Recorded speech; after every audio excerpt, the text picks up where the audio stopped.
The last couple of weeks, we've been hinting around this idea of a lens, that each of us has a personal lens based on our personal journeys, our personal stories, the culture we live in, the times we live in, the families we grew up in, that influences pretty much everything in our lives, but especially how we read scripture.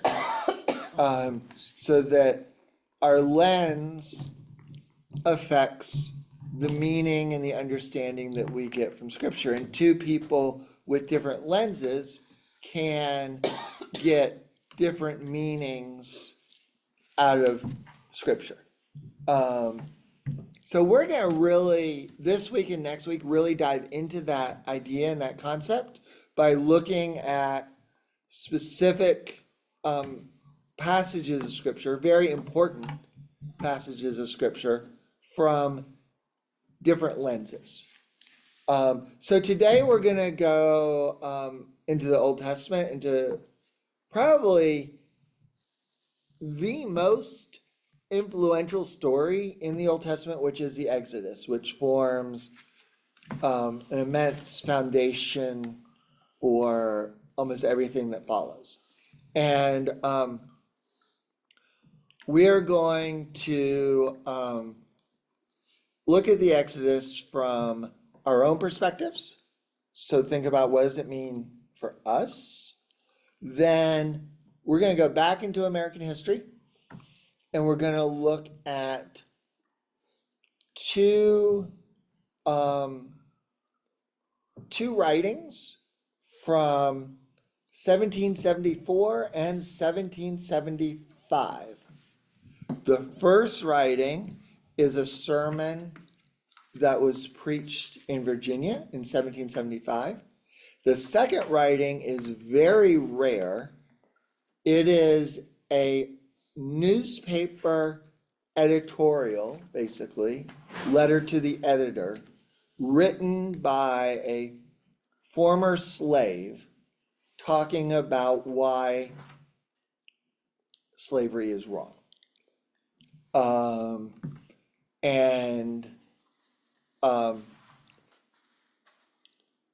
What we're going to do, what I'm going to challenge you to do, is think about how the understanding of Exodus changes as we move through these readings, and how these individuals' circumstances affect how they're using Exodus and the meaning they're bringing from Exodus. And then, even then, how our own lens affects our reaction to these. So, we're going to get pretty deep into this and pretty deep into Exodus, but what's going to be different is I'm not going to be talking about the theology of Exodus or the history of Exodus, or that. It's going to be, how is it being understood by these different people and by us. So let's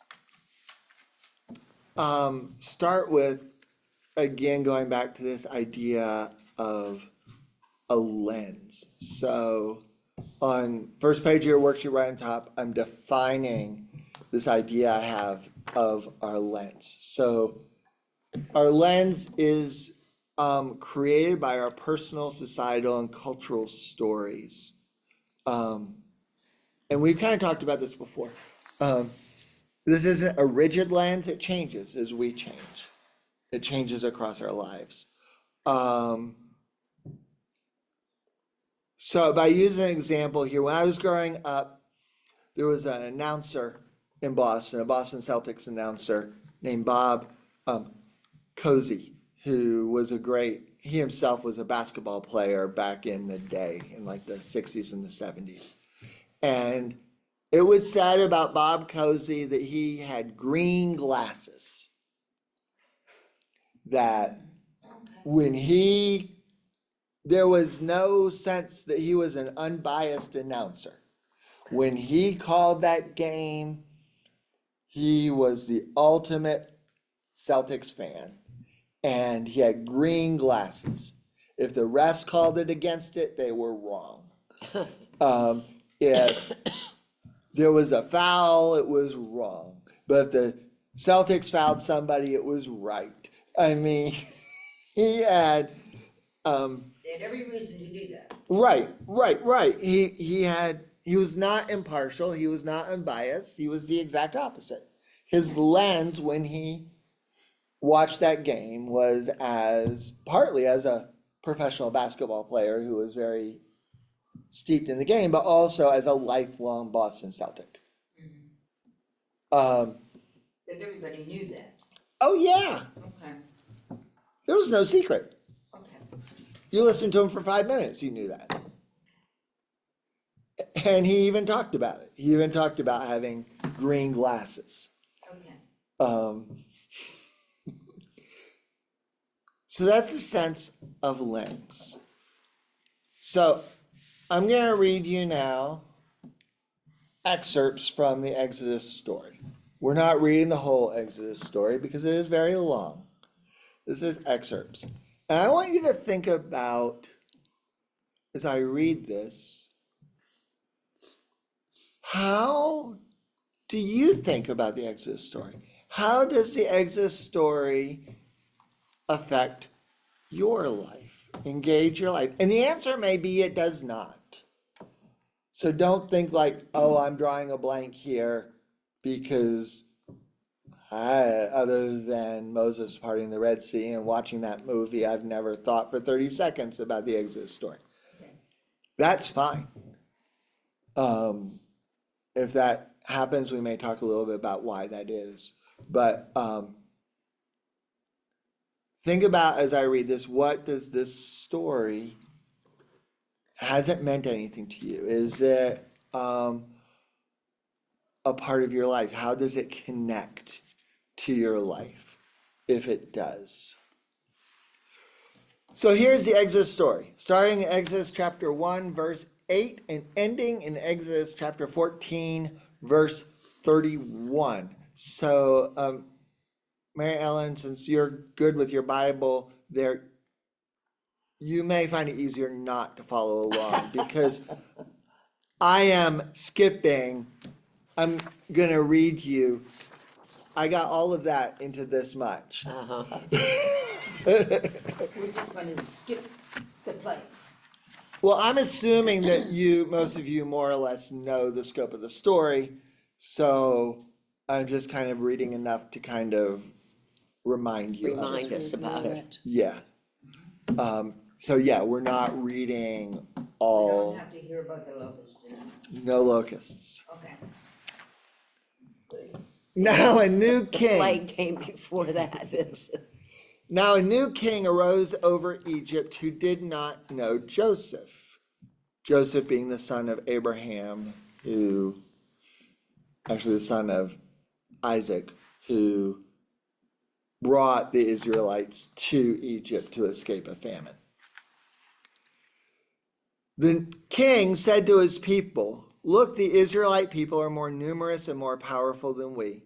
Come, let us deal shrewdly with them, or they will increase, and in the event of war, join our enemies and fight against us and escape from the land."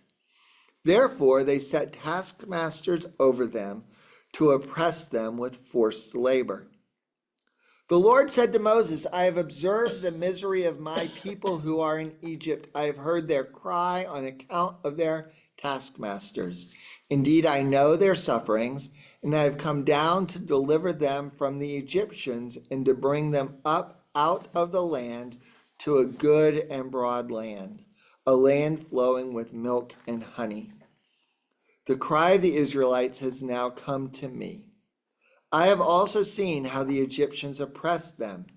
So come, I will send you to Pharaoh to bring my people, the Israelites, out of Egypt."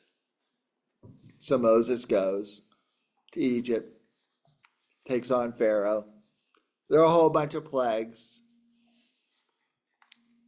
including the final plague, the taking of the firstborn and the establishment of Passover.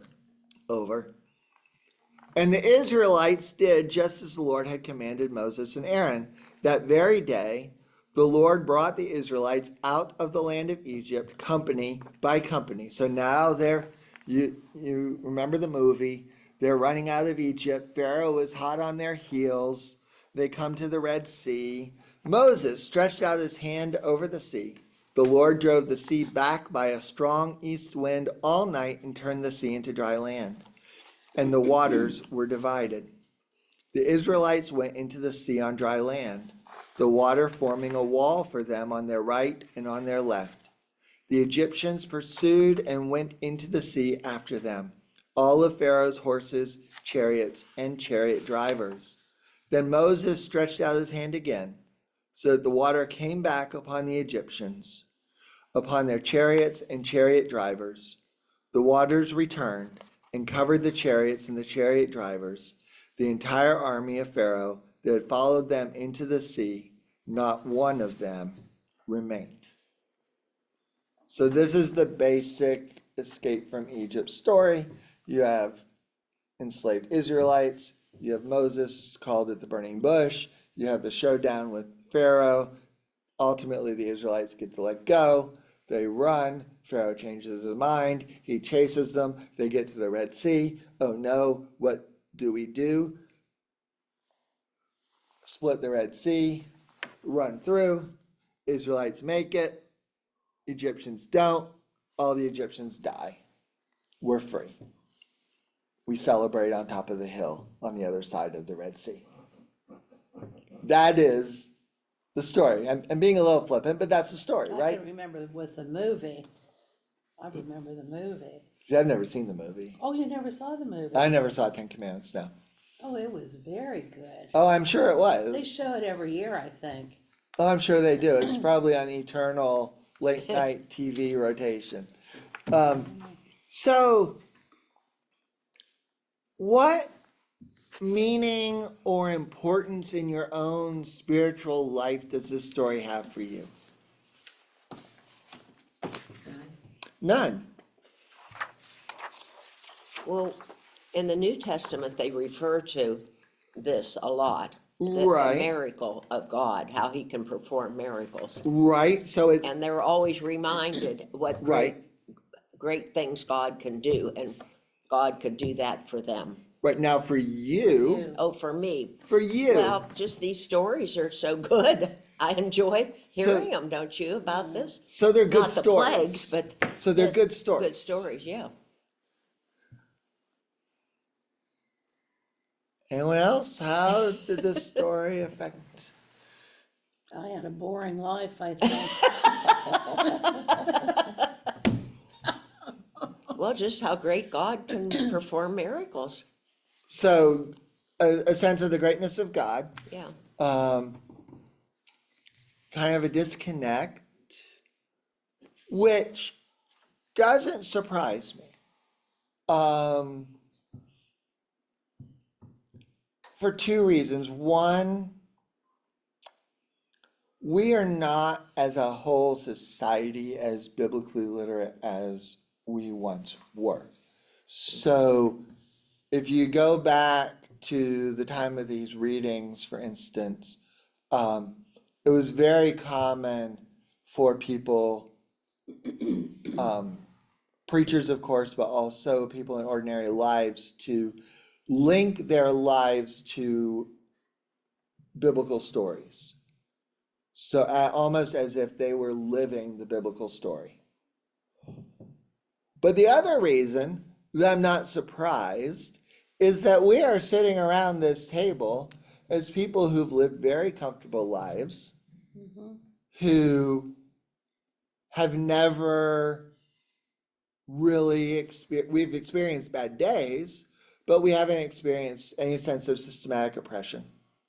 We haven't experienced a need to escape from anywhere. We haven't experienced a strong sense in our lives of having to be rescued from somewhere. We're pretty good, decent, content, Comfortable. comfortable. And by and large, populations, groups who pick up on the Exodus story as incredibly important are those whose lenses are that of oppression or injustice or needing to journey or a sense of coming out from one thing to another thing. And from those lenses, the story becomes very powerful. Without those lenses, it's still a good story. It's still a faith foundation story. You go into the Psalms, why is God so great? Well, look, God delivered us out of Bondage. Egypt and to the promised land.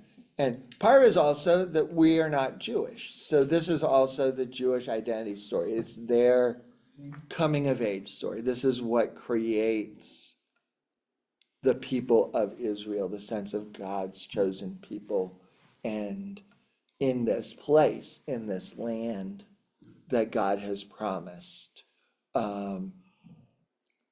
But that's not really our lens, our story. So it's something we read in Sunday school, we watch in a movie, we celebrate that boof, Moses splits the Red Sea. We rejoice on the other side, and go on with our lives. But in the 1770s in America, everybody was talking about Exodus. Everybody. This was the story of the decade. And that was actually largely true into the 1800s, but we're going to sit in the 1700s. So I'm going to test your history here. Here's your American history test. What is going on in the Americas in the 1770s? Well, slavery's. Yeah, slavery. Slavery is still going on, but what? But they were escaping from Great Britain. Right, we got this whole Right, American that's right. Revolution thing going on, right? There The you go. revolution. The whole American Revolution thing, which actually starts in the 1760s. So in the 1760s, you began to get this sense of dissatisfaction with the relationship between England and the Americas. The reasons are many, the reasons are complicated, but basically they feel correctly, as good Americans we would say, that England has an exploitive relationship with their colonies, which they do. Their goal is to get as much money and goods and timber and whatever out of the Americas and as much taxes out of the Americas, etc. And they do. So big events, Boston Massacre is 1770. Boston Tea Party is 1773. The First Continental Congress is 1774. Lexington and Concord shows up in 1775. So the American Revolution starts really in the spring of 1775. Declaration of Independence, of course, is July 4, 1776, right? The birth of America, but it didn't all start then. There is also, at this time in American history, already a debate about slavery. There already is slavery. Slavery starts in America in 1619, is when the first slaves come to America. That's Jamestown, if you want to date it. So as long as there's been, hello. Oh, elevator. Okay. Jamestown, first slaves come over to Jamestown. And from 1619, there is opposition to slavery in America. So there was never been a time when that wasn't a contentious issue. So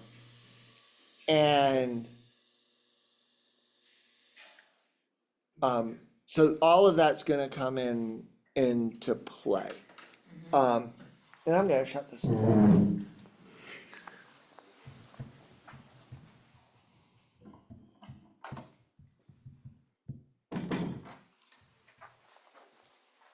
So our first lens is a preacher by the name of David Griffith. David Griffith is an interesting, very interesting person. He is a native-born American. Now, he's not a Native American, but he's of kind of the first generation that is born in what would be the United States. He's born in New York City. Okay. He's trained as a surgeon, which he has to go to England for. He becomes a surgeon in the British Army and then comes back to Americas and is a surgeon for the American militia, which puts him with George Washington in Pittsburgh in the French and Indian Wars, for your local history. So he gets to know George Washington and some of the elite. After the war, the French and Indian War, he decides to go become a minister. And he gets his education, he gets ordained, and he ends up pastoring a church right down the road from Mount Vernon. And he gets very politically involved. Well, he's pastoring this church, this George Washington's church. So David Griffith is George Washington's pastor, basically. And he finds himself in Williamsburg, Virginia, at the Virginia Assembly in 1775 at Christmas. So they're actually meeting over Christmas, the Virginia Assembly, as they're wrestling with this question of whether to join this revolutionary movement. Which was primarily in the North. Right, but George Washington by this point had already gotten command. Okay. He just barely. And they invite David Griffith to preach to the assembly. So this is, I'm about to read you a very, very, very, very condensed sermon by him to the assembly. His sermon was very long. This is how preaching has changed. His sermon was probably 40 minutes to an hour. Wow. Had no jokes, no illustrations, no stories, no nothing. And his text was Romans chapter 13, 1-2. We're going to get to Exodus, but his text was Romans chapter 13, 1-2. Let every soul be subject unto the higher powers, for there is no power but of God. The powers that be are ordained of God. Whosoever therefore resisteth, I'm giving you King James here, the power resisteth the ordinance of God, and they that resist shall receive to themselves damnation. So this passage, Romans 13, 1-2, is the number one passage for good Christians should follow their government. That is what this passage is, and it's still preached on that today. Okay. That good Christians are good citizens and they should follow their government. What David Griffith is doing in his sermon is telling the assembly why Romans 13 chapters verses 1 to 2 does not apply to American Christians. Oh, okay. It doesn't. It does not apply. So he is basically, the whole point of the sermon is we can ignore Romans 13, 1 to 2. Just We- ignore that. Just ignore it for now. Put it on the shelf. Okay. So let's start with that very fact. Why would it be useful in 1775 for David Griffith to get up and preach a sermon on why Romans 13 should be ignored and put on a shelf for a little while? Well, their government was the English government Yeah, it was Right, they're about to launch a war against against their government. their government. Okay.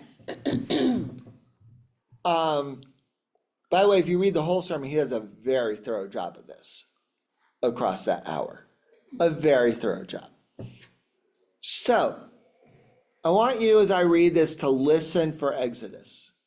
Exodus is woven all through this. Okay. And I want you to listen for Exodus and listen for how he's using Exodus and listen for who he's referring to when he compares their situation to the situation of Exodus. And these are just excerpts, so it's not going to completely flow. And it's very, very formal. You would not sit through this today. So he says that God requires obedience from his people to all laws that are equitable, that he expects them to be obedient to magistrates and rulers when their commands do not contradict his own, is undoubtedly true and abundantly confirmed by his word. But I hope to be excused when I cannot agree with them, that mankind are to follow every dictate of their superiors without doubting or murmuring. It is a principle so slavish that no man who considers himself in his true light as descended from the common parent of his species can assent to. Mankind can, in general, distinguish between right and wrong, between justice and oppression, where they see their rulers actuated by principles of benevolence and a love of justice. There needs little else than this confidence to secure their obedience. And how happy those periods have been, where sentiments of mutual obligation and duty have subsisted between rulers and their subjects. But how miserable the state of that people whose prince, disdaining the ties of humanity and justice, trampling on their most sacred rights, and sporting with their wretchedness, impiously conceives himself the anointed of God, and dares to presume on the authority of heaven to sanctify his crimes. The kingdoms where ungodly despotism has been established, the most insolent tyranny and most violent oppressions have been excised upon the wretched subject by this lordly ruler. This is a truth with which the world is but too well acquainted. How great a part of mankind are at this day smarting under the iron rod of power and all the calamities which oppression can devise or tyranny inflict. No one can be ignorant of who is in the least acquainted with the affairs of the world. And can we suppose that God is displeased with these unhappy nations who, when stimulated to complain by the bitter lash of oppression, utter their disquietude before him? Did he reprove that distinguished people, the Israelites, for complaining of the severe treatment of Pharaoh, who made their lives bitter with hard bondage? Did he expect that they should pay a blind obedience to all his ordinances? Did he rebuke their murmurs or refuse to hear their complaints? Surely neither. I have seen the affliction of my people which are in Egypt, says God to Moses, and have heard their cry by reason of their taskmasters. For I know their sorrows, and am come to deliver them out of the hand of the Egyptians. What a deliverance he wrought for those murmurers, and what judgment was exercised on their oppressors, the sacred book declares. That's not the end of the sermon, by the way. It goes on for another half hour. I would have been sleeping already. That's kind of deep. Oh, yeah. But he does relate the Exodus story to. He the does. ordinance. He does. The whole rest of the half of the story, the sermon, is an analysis of Paul's relationship to authority. Paul's relationship to authority. Oh. And yes, when I say the language is formal from beginning to end, there is not a single illustration, there's not a single story, there's no warm-up joke, there is, Yeah. but this sermon so impressed, and the reason we have it today, the assembly, that they wrote the whole thing in the minutes, word for word, and then they ordered it to be printed up and distributed across Virginia at the expense of the state. Okay. And actually, they appropriate $20 or whatever for the printing. Printing of this. And this dispensing. Right. I don't know. I don't know that name, David Griffith. I No, don't either. you wouldn't. And there's only one copy left of all that they printed out and everything. There's only one copy left. So people didn't think much of It's- it really then. It's in a library in Philadelphia, which is renowned for its collection of Revolutionary War. Was he a young man or an older man? They were all youngish, None of them were old. But- They didn't live to be old. but he'd lived long enough to He was born get in it. 42, so He was he in a wasn't more than 30. right, but he'd already had a medical degree. You know, He already was had a smart. seminary degree. He had multiple jobs, been broke several times. But anyway, but none of them, I mean, all those revolutionaries were in their 30s and 40s. Yeah. I mean, Franklin was the old man. Yeah. Anyway, so who is in this sermon, extended sermon illustration? Who's suffering? Who is suffering under the yoke of the taskmasters? Colonists. The colonists. And which colonists? Who's in that room? Who's in that room? Who would be in the Virginias? The Virginian farmers. The people that came But over. ordinary farmers? Ben Franklin. Who's some in of those? Congress? Like if you do a snapshot right now of the United States Congress, who is it? Is it the ordinary people? No. No, No. The wealthy. The rich, the wealthy, the landowners, the intelligent. same, The Jeffersons and the Madisons. the Jefferson, and right. those. And Jefferson's probably there. Madison's probably there. Washington may have been there or was up doing his general thing. List all their presidents, Washington, Adams, Jefferson, Right, Madison, that Monroe, all first, those. the Virginians, the first group of, Okay. so he's saying that that George Washington is oppressed. Thomas Jefferson is oppressed. George Washington, the richest person except Ben Franklin. Ben Franklin was the richest person in the colonies. George Washington was number 2, and it may depend on how you do math. Okay. Ben Franklin had cash. George Washington had land and slaves. So Franklin was more liquid.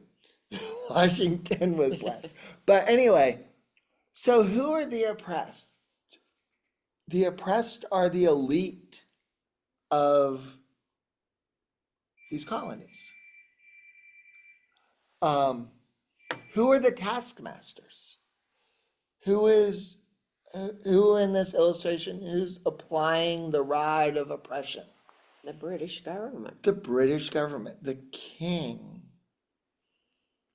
And where does God stand?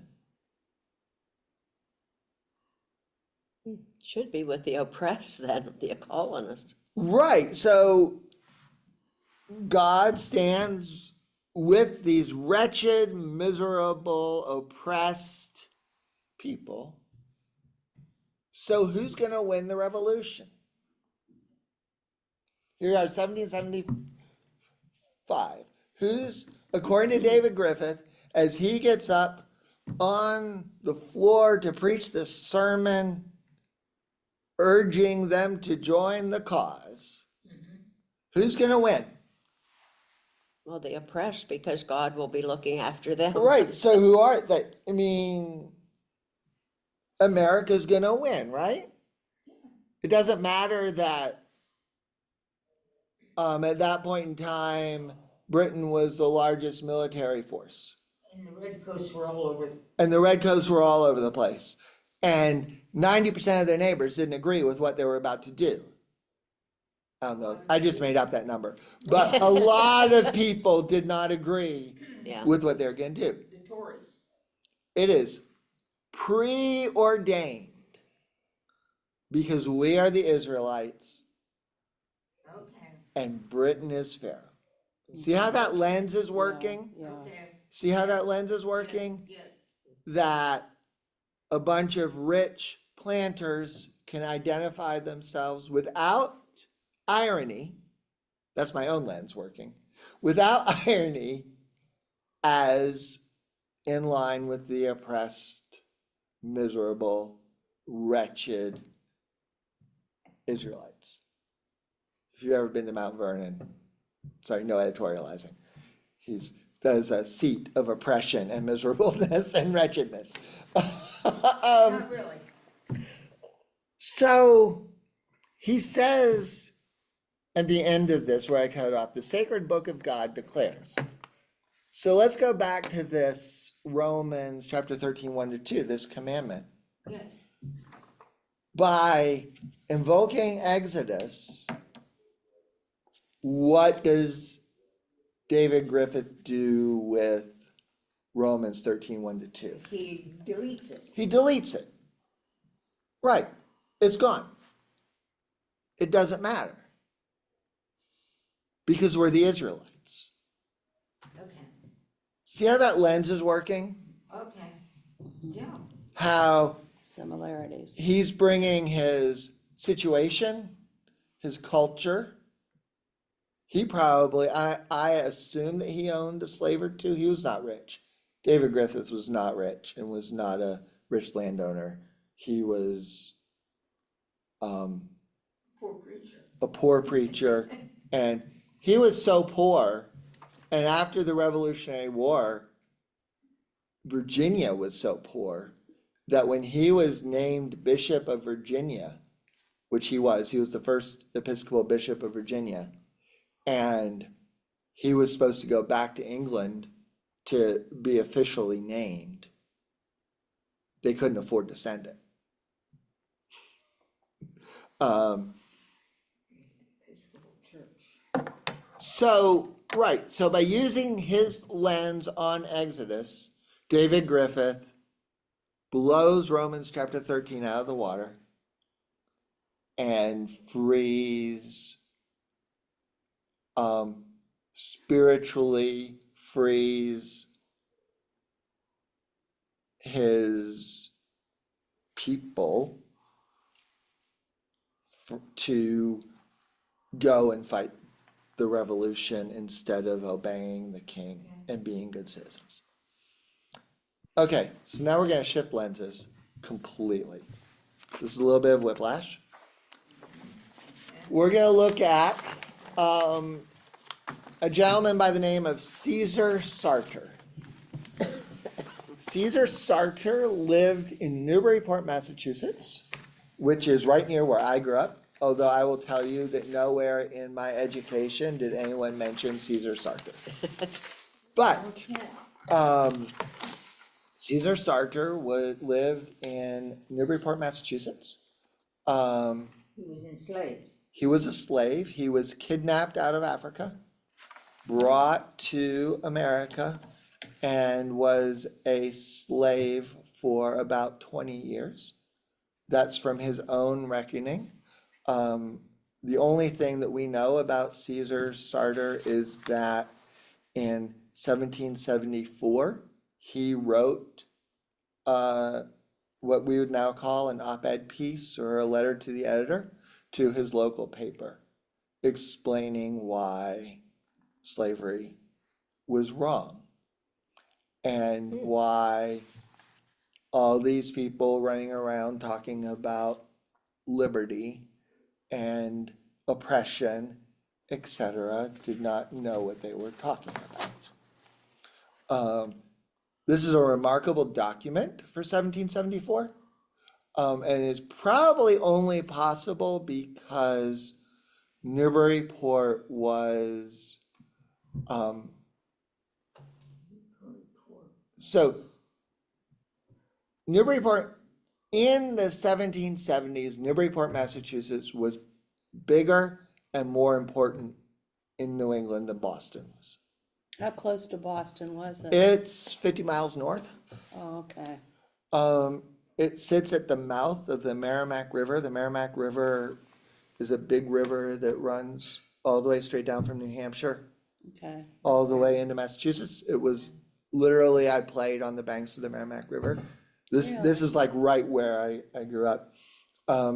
Yeah, it went down the hill behind my house and there was the river. Oh, All the lumber and timber from New Hampshire came down to Newburyport and was shipped out. So Newburyport became very wealthy, but it has a crappy harbor. So not long after this, they built a canal that connected the Merrimack River to the Boston River, to the Charles River in Boston, so they could take everything out of Boston, where the harbor was better. And Newburyport went on hard times until 1980. The church I was ordained in Newburyport, the church seats 1,000. It's the Wow. oldest continually occupied church building in the nation. It was built in 1790. It seated 1,000.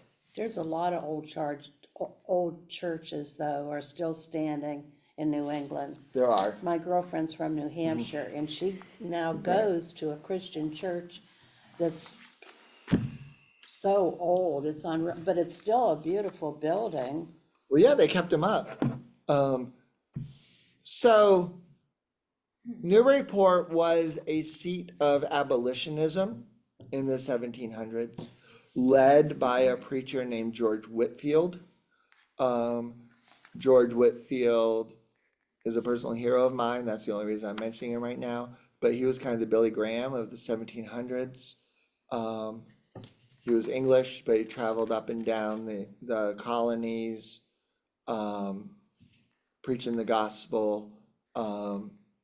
And he is one of the very first, he is a slaveholder, he owns slaves, but he's also one of the very first religious figures in the Americas who advocates for a sense of soul, that slaves have souls, that slaves have identities, that you should preach to slaves, that you should educate slaves, so that you have a former slave, he's freed by the time he writes this, in Newburyport, who is literate,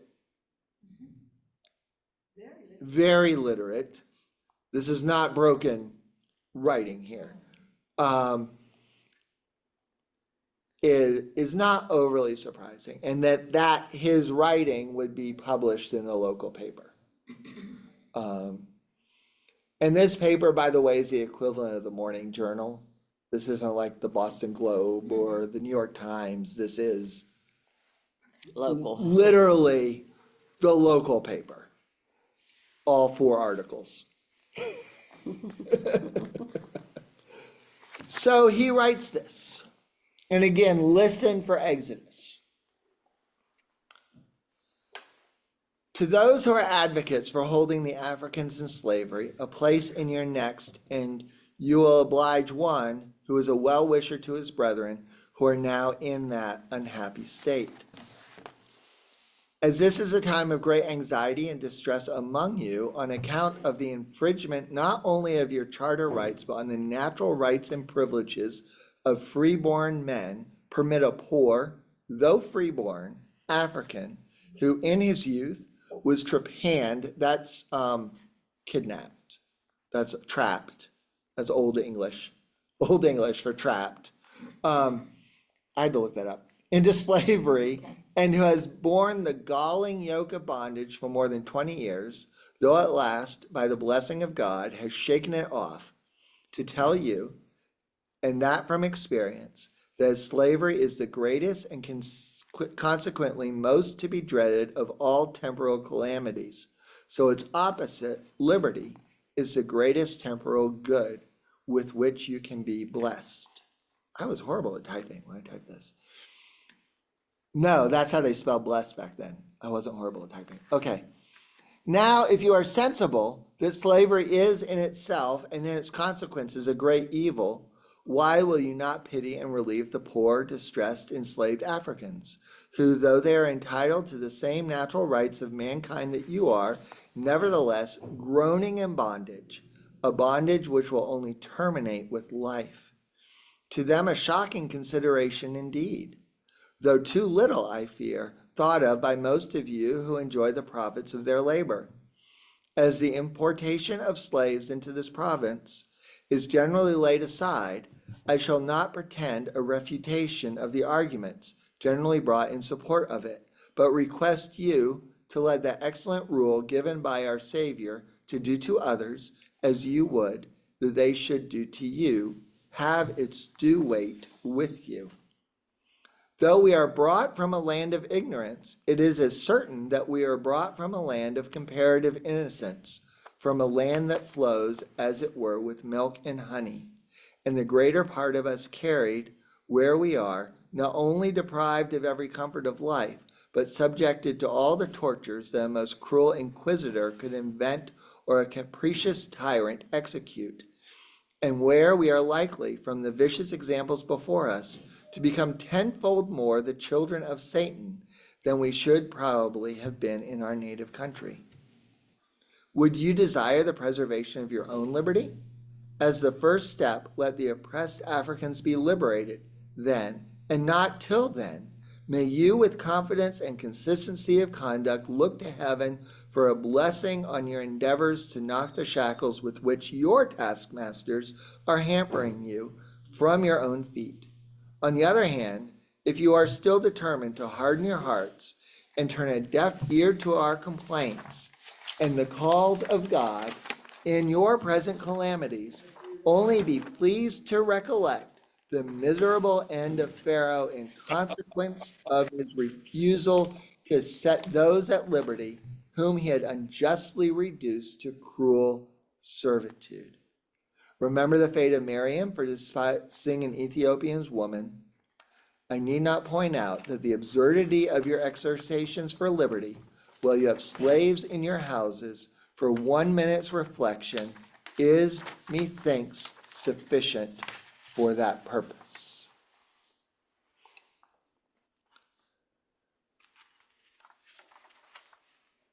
Just going to let that sit for a moment.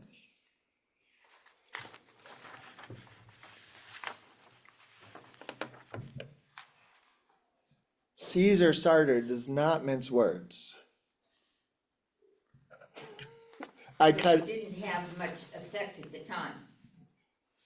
No, it got published. It got published, But yeah, but this didn't it pre. was a blip that got lost in newspaper archives until someone stumbled upon it. Long after. Long after the Revolutionary War and. But to stick with Exodus, right? Because he's right in Exodus Yes. all through this. Yes, So who are the ones suffering under the taskmasters? All the The slaves. slaves. Slaves, although he acknowledges, right, the sense of perceived suffering Okay, by David Griffith and others. Now, I doubt they would have ever interacted. I just want to point that out, that David Griffith down in Virginia was not subscribing to the local Newburyport paper. okay. Uh-huh.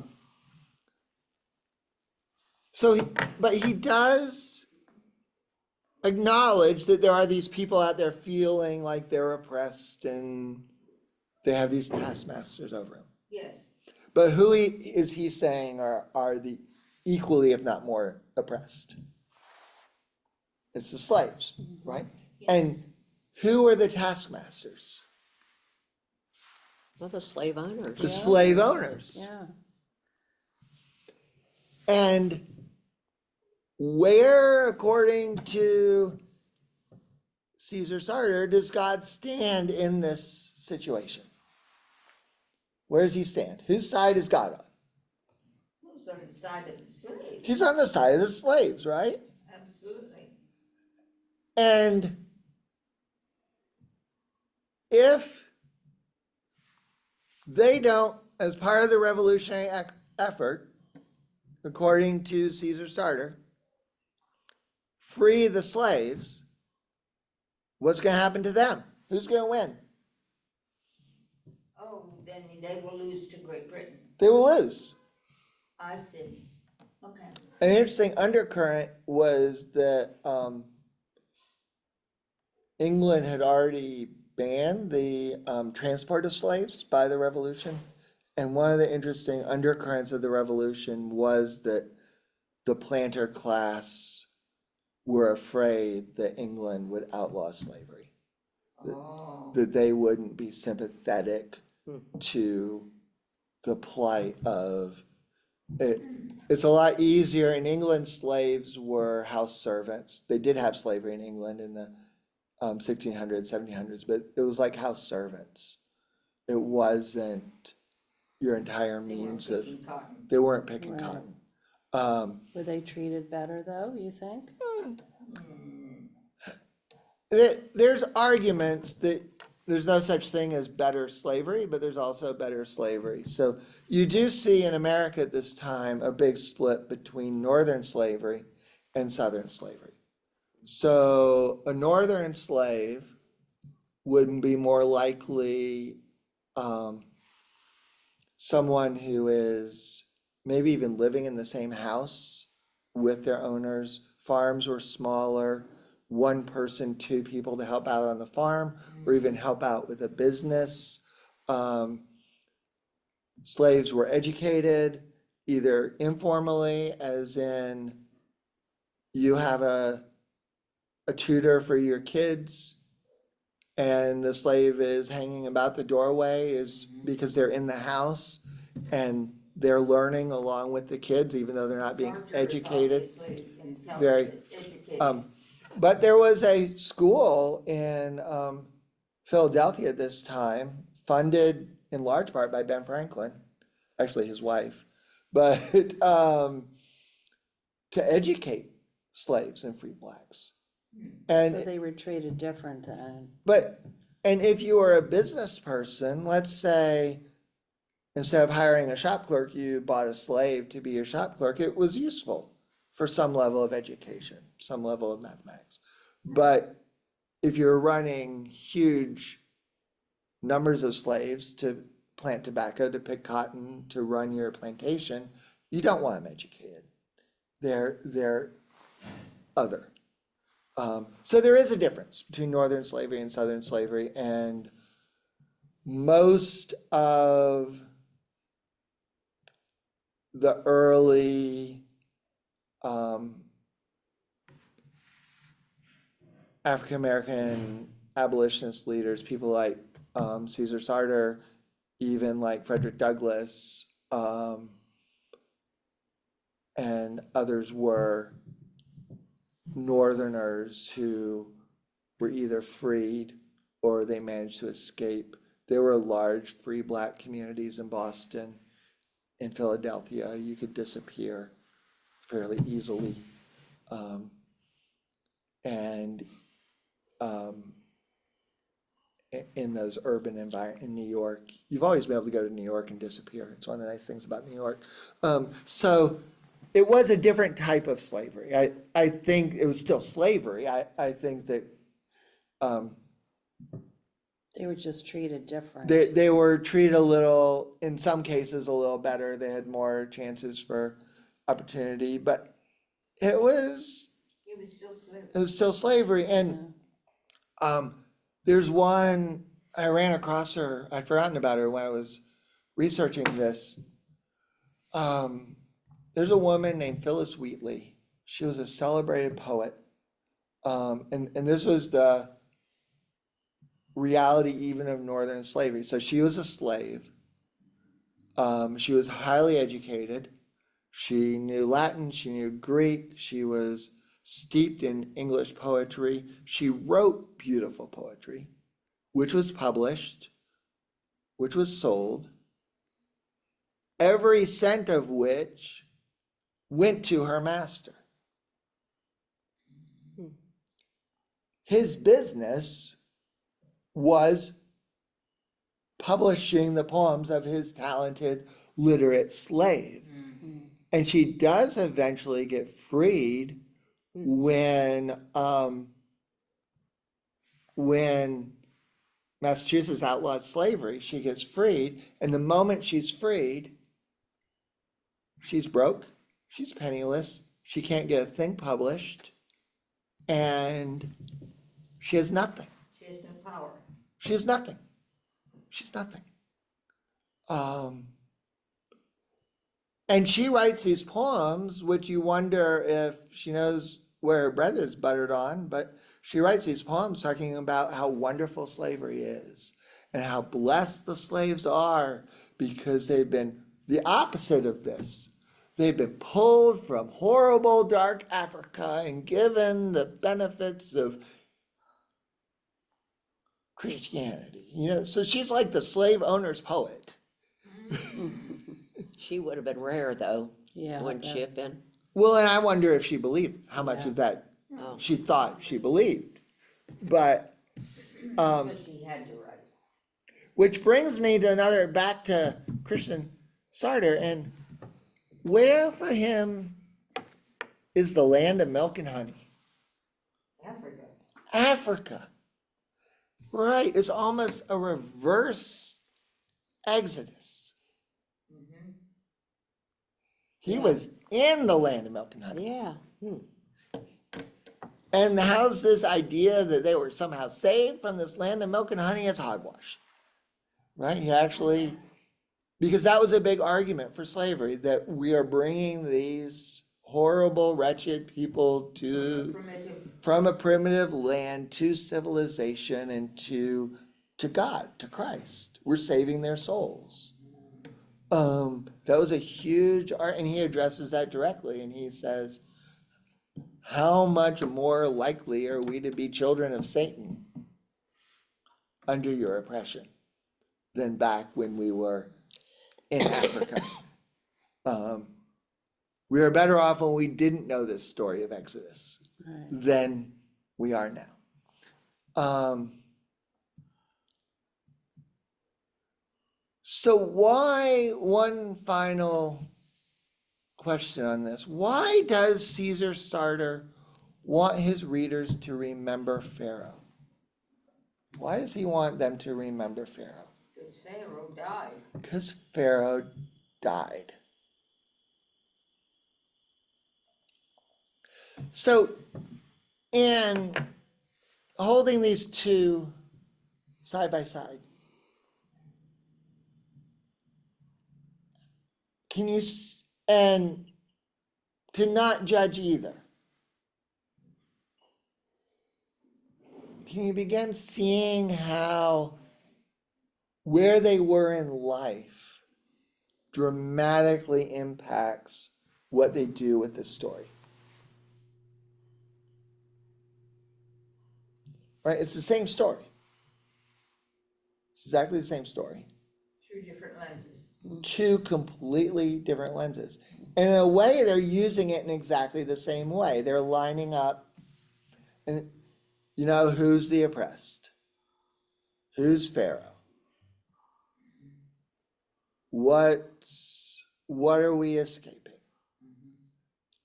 Who's on God's side? Or no, not who's on God's side. What side is God on? Okay, Who gets God? all right. Yet they line this up differently. Shows what an important story the Exodus is from Scripture. It does, and it also shows how it's been used. Yeah. As I was doing my reading, I started doing this game. It's like, who's Pharaoh this time? And who's Moses this time? We don't get into, neither of these got into Moses. George Washington was a Moses figure. Yeah. Abraham Lincoln was a Moses figure. But there are sermons that have Jefferson Davis, president of the Confederacy, as a Moses figure. Yeah, I suppose you could. Because you he could was use it in- liberating, Yeah, that's your lens. So Jefferson Davis was leading the South into freedom from the oppression of the North. Yes. Okay. See, it's your lens. Who's yeah. a slave this time? This is interesting. Who's Yeah. Moses this time? Who walks into this story? Who deserves the story? That's an interesting question, Well, all right? the authors feel everyone should. Right. But then we look at this from our lens. We're sitting here in 2024 reading this stuff that's over 200 years old. From our lens, who are we more sympathetic with? Are we more sympathetic with David Griffith, or are we more sympathetic with Caeser Sarter? Good.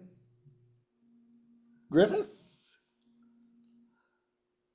I would think the slave. The slave. Oh, more sympathetic. Sympathetic. Yeah. Pathetic.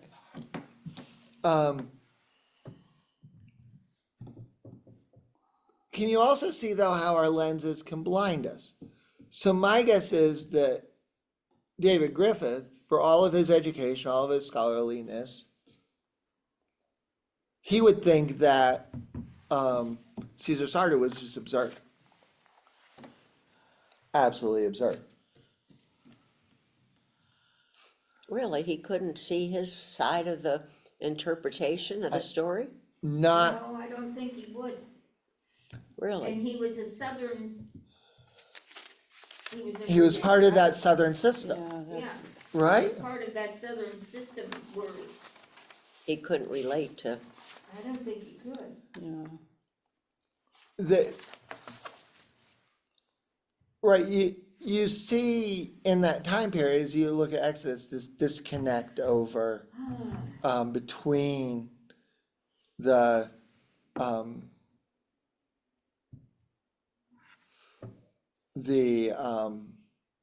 within the very young, very fragmented Black church and educated Black society, which you're counting on a couple of hands here. The number of documents that we have written by and preserved by African Americans at the time of the Revolution and are Right. preserved. Well, they weren't Very educated few. either. Most of them weren't. Some of them were, but they weren't being held in libraries and bound in official minutes of the. But you see this, these different lenses just so pronounced. Now, my final question for you is, okay, we spent time looking at the story from these lenses. Has your own sense of Exodus changed in the last hour of what the story is, what it means, how is it important to you or how you look at it? Has that changed by looking at it through these other I can see lenses? there are different stories But the depending similarity, on the perspective. Correct, yeah. but it was similar. Well, yes, Yeah. They can use the Exodus story in Right. different ways. that is the foundation. The Exodus story Yeah. is the foundation for it. Uh-huh, But Yeah. these other stories yeah. Really. change depending on the lens. The lens. Yeah, that was really Right. interesting. I just wonder why the Lord made different, like black people, white people, yellow people. We're into a new subject. They're in different parts of the world. I personally believe the good Lord likes diversity. I look at the world, I look at Because we're all creation. different. Um, Everybody's different. I believe that God made us diverse and God made creation diverse. We don't have just one type of tree. We have hundreds of types of trees. And flowers. And I also believe in science and genetics and all that stuff that And climate. in climate and you know it's interesting. Our lens is so white, being people who live in the northern hemisphere of northern European stock, that the vast majority of the world's population is not white. The vast majority of the world, and we're not really white, we're kind of pinkish. We're not called pinks though. But if you look at the vast majority of the world's population, isn't white and hasn't been white. What is it, Black, black then? brown, Or yellow? Black, brown, tan. If you go back far enough, some of you may remember this. Part of the discrimination against Italians in this country was racial. Oh, yeah, absolutely. Yeah. They were dark They were dark. and swarthy Yes. and Oh, hairy, yes. right? Oh, yes. And we think of Letonia, don't we, when we think of Well, the did the I Lord Italians? just didn't have wasn't a sense raised of here, humor? so I don't think of Letonia. Oh, okay, yeah, well, Yes, that was kind of the, That was my experience. Right. Wait a minute. I have a comment. wow. The first pharmacist I ever worked with was a gentleman by the name of Vince Alfieri. And he explained this to me. There's Italians from northern Italy and there's Italians from southern Italy. Yeah. Big difference. Yes. And he was probably from northern, right? Exactly, Fritz. Yes. Well, my father had a fit when my sister was dating an Italian, and he didn't want her to get married to him because he was Italian. I mean, that's back how many years? And then But- most of them were Catholic, that might have been some of it. Yeah, That was a big piece part of it. that was, yeah. That was a big part of it. And she married him and Well, then divorced him. between the so- north and south aren't, whichever it is, they're lighter colored? Northern. The northern. Yeah. Yeah, they would be lighter. Yeah, no, that's absolutely true. Thank you, Rick. Oh, sure. But And I just wanted to interject one more thing, was that someone was asking about all the differences. And then we hear that the Samaritans in the Bible, the Good Yes. Samaritan, how they were just terrible people, but there's a good one. Yeah. Yeah, well,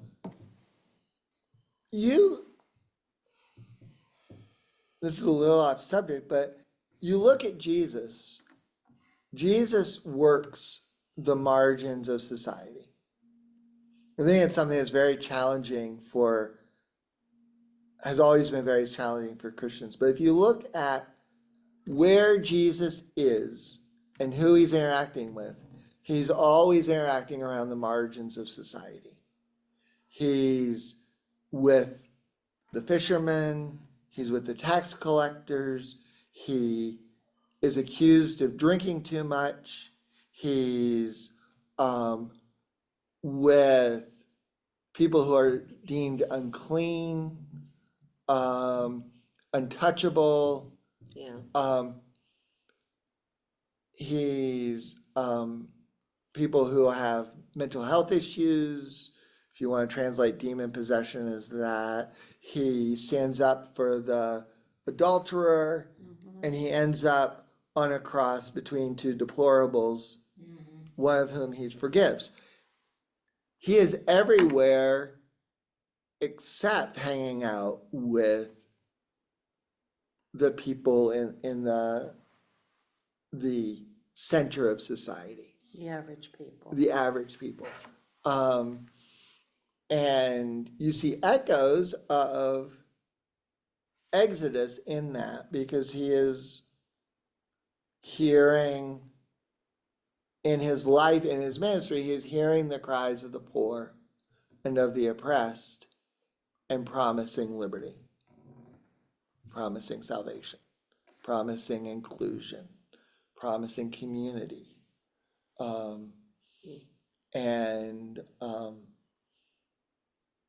So Exodus runs all the way through, but and Paul's great theological feat is taking these non-Jewish Christian converts and coupling them to the Exodus story.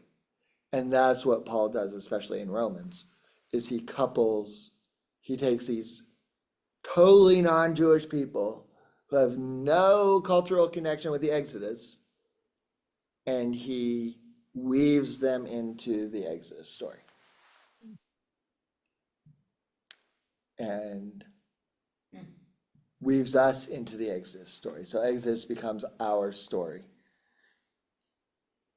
even though we're Americans from Northern Europe, most of us. I don't know where all y'all are from. I'm an American I'm from Transylvania. you're what? Transylvania. Oh, my husband was too, Yeah. part German. From around Romania and stuff like that. Yeah, Transylvania was Romania, yeah, you're right. Any other final thoughts or comments? Well, it's just really interesting how was you can interesting, use yeah. the Exodus story and like the lens, so many different ways. Right. It'd be interesting to hear some more comparisons, but well, this and- is good. I And mean, it's still being done today. So, depending on your population, if you start reading the Exodus with refugee populations, Oh, sense yeah. of persecution. It was interesting, and when we did this in East Palestine, we got into a long conversation about migration from Central America to the U.S. and where that lies in impression and Exodus and Promised Land. In gay and queer communities, they talk about coming out as an Exodus process. Oh, And that so that is Exodus is being used in those communities as well. So anywhere you find populations that, for whatever reason, see themselves as under an iron rod of a taskmaster, however they define that, It's in Exodus. then they turn to Exodus. And it's, as we've seen, it's very empowering, right? It empowers David Griffith to throw out the Apostle Paul.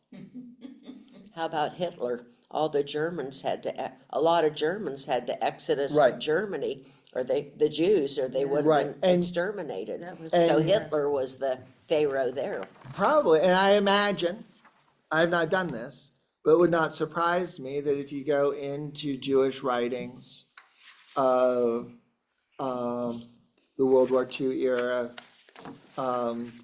They could use that. that you would find links to the Oh, Exodus yeah. story. Yeah. Yeah. So next week, we're gonna do the same thing that we just did, but we're gonna do it with the crucifixion, and the story of the crucifixion. We're also going to fast forward to the mid-20th century. And we're going to read, I think, I'm still looking for this first one. We're gonna look at our own understanding of the crucifixion. We're going to look at a sermon by Billy Graham. And we're gonna look at writings from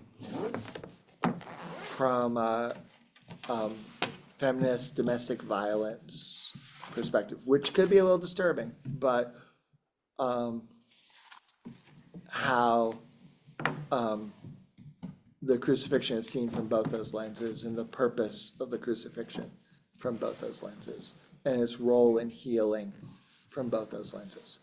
But two very different lenses, Billy Graham and survivors of domestic violence. So those are very, very different perspectives.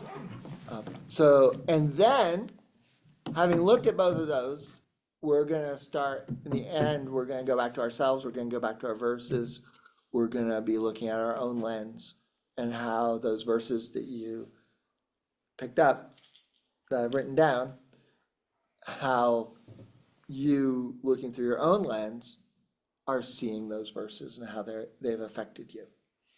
So that's kind of where we're going. Okay. Interesting. So thank you. Thank you. Thank you.